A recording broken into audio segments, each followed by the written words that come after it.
Today I want to talk about scars, the physical scars that we can see on our skin, not the emotional scars that we have inside. I am talking about the scars that have been from bumps and scratches, some of them memorable. You can basically recall your entire childhood from looking at the scars of your body, but also some scars may be quite traumatic for people to recall and account, whether that's open heart surgery or, car accidents where you've got a lot of scars happening that have caused you a lot of issue from that day forward. Now, it doesn't matter if you've got big or little scars, they are important in the communication to and from the brain. Not only scars, but I like to add in tattoos into that category as well, because tattoo is actually a form of a scar, because tattoos are considered quite an invasive procedure where you are disturbing the communication lines from the skin, the derma layer. And that's also what a scar is, and scar tissue. So why scars are important? And yes, the bigger the scar, the more disruption of input and output from that brain is going to happen. Now, you may notice, or you may not have ever noticed, that where your scars are can have a lot of effect on where you feel pain and immobility in the body as well. We know that scar tissue can disturb the movement of skin, the muscle around that region, and also the joint function, because what's happening is when we get a scar or an invasive intrusion in the line of the body, imagine a marching line of ants going one way. That's like our central nervous system, communicating beautifully from the brain down to certain regions of the body. It has a pattern that it deals with. And then if I intrude into that line of communication, I cut into my body, into the fascia, into the muscle, into the lymphatic system, into the ley lines of energy in my human body, those ants, if I put vinegar in front of the ants here, those ants are going to have to find a different path of communication. Now, sometimes, it's not always, sometimes after a scar occurs, it's a foreign thing in the body, the communication can be poorer, right? The brain can consider that as a little bit more of a threat, putting the walls up or putting the brakes on the central nervous system, telling it to kind of be cautious around that region because it's not communicating like it once was. Now, that is important because we want to make sure that any area that has a scar involved does not have any sensory deficits.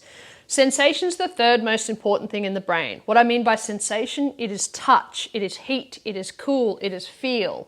If there's any numbness around a scar, we want to almost train that region to reconnect to the brain so that the brain doesn't shut it away and down. Because can you imagine if you had a massive scar down your belly? And I've seen this time and time again. You've had big abdominal surgery or bowel surgery or something like that, and you've got this huge scar in the middle of your stomach.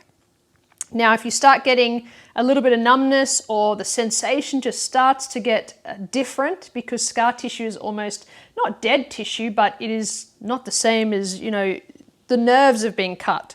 The wiring system's been a little bit frayed through that scar. And the communication is a little bit poorer. Those ants aren't traveling where they want to go. They have to kind of find a different route, which is going to take a longer time to connect to brain and body. So when that happens, we've got to retrain the brain neurally to that region. So I always tell people that if they've got big scars in the body, to train the sensation of that scar, whether it's hot, cold, scratchy, light feather touch, or vibration. They're the 5 forms of sensation training that you want to add into a scar tissue or a tattoo as well. Good luck if they're all over your body. They can cause disruptive patterns in the brain. If you randomly get a massive chest tattoo and then following years you just constantly have this neck tightness and tension and upper thoracic tightness and tension, there could be a huge correlation to your tattoo being the disruptive communication link and then causing neural pathways to switch on, to be on alarm and on threat, and have your brain go, holy shit, this area is a bit dangerous. Here's some signals that I'm going to constantly make you aware of, which is tightening and tension, loading up and having pain.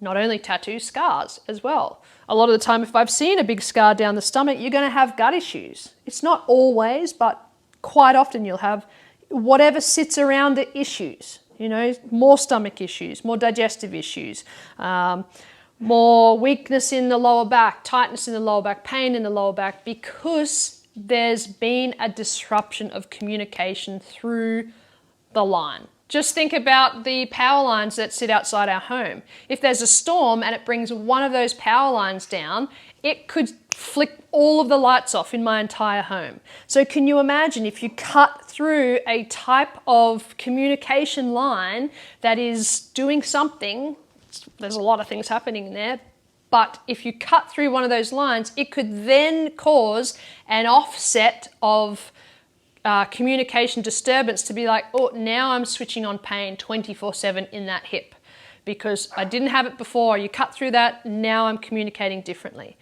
What we can do, as I said, is add in that sensation. There's also another therapy that you can take. It's not well known, but it's called neural therapy. I've had it done myself on my cesarean scar.